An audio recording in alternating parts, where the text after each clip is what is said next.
За многумина предстојат 4 долги неработни мајски денови. Можност домашниот да се замени со природен амбиент.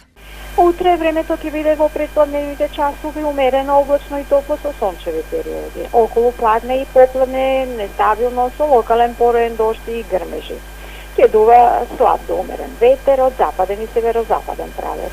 Без оглед на ова, многумина сепак нема да останат дома. Ќе одеме со другарите. Ќе собереме кој има и дека има место таму.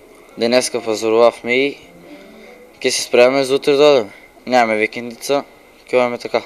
Ова некаде за 1 мај воглавно значи природа. Излегуват многу инсекти, многу влекачи, крлежи у природата и затоа треба луѓето да внимаваат, посебно кога одат на излет, треба да внимаваат од крлежите, од каснување на крлежи, значи да доносат облека, чорапи, да внимаваат на змиите. Кога е во прашање овој празник, тој освен со јадење задолжително се одбележува и со алкохол.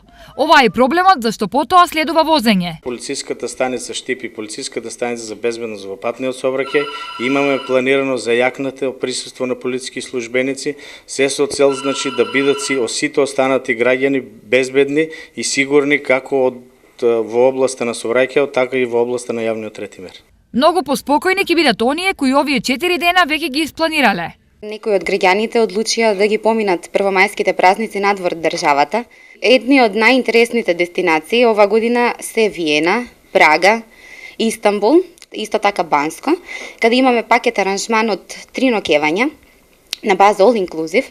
Но без оглед кој каде ќе замине, за други е важно кој дома нема да остане. Да ги заштитат своите домови доколку имаат можност да остават некој член од семејството во домовите, да кажат на соседите да вршат навлюдување доколку забележат сомнителни лица во околу нивните домови, веднаш да се јават на бесплатниот телефонски број 192.